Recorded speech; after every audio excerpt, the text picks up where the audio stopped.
Hello hi friends. അപ്പോൾ ഇന്നത്തെ video കണ്ടിട്ട് എന്താ ഇപ്പോൾ ഇത് ചക്കയും ചക്കക്കുരൊക്കെ എന്ന് വിചാരിച്ചിട്ടുണ്ടാവില്ലേ. അപ്പം മഴക്കാലമൊക്കെയാണ്, മീനൊക്കെ കിട്ടാൻ പാടായിരിക്കും.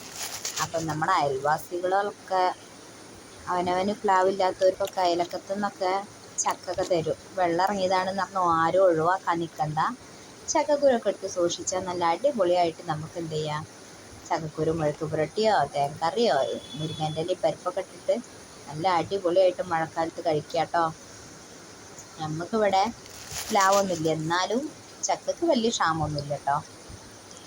കണ്ണി കണ്ട ജങ്ക് ഫുഡ് കഴിച്ചിട്ട് മാറാരോഗങ്ങൾ വരുന്നതിനേക്കാളും നല്ലത് ചക്കയും മാങ്ങയും കഴിച്ചിട്ട് ഒരു വയറുവേദന വന്നാലും കുഴപ്പമില്ലാന്ന്. അപ്പം ഇനി വിചാരിക്കേണ്ട എന്താ ഇപ്പം ഇങ്ങനത്തെ ഒക്കെ വീഡിയോ ഇടുന്നതെന്ന് കേട്ടോ. ഞമ്മക്കിപ്പോൾ ഇതൊക്കെ അല്ലേ കാണിക്കാനുള്ളൂ. അപ്പം നമ്മൾ എന്തൊക്കെയാണോ ചെയ്യണത് അതൊക്കെ നിങ്ങൾക്ക് കാണിക്കാമെന്ന് മാത്രം.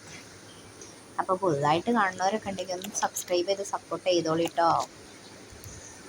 അപ്പോൾ ചക്കക്കുരു മാങ്ങയൊന്നും ആരും ഒഴിവാക്കണ്ട, അടിപൊളിയാണ് കേട്ടോ. മഴത്ത് സൂപ്പർ കോമ്പിനേഷനാണ് ഉണക്കമീനും കൂടെ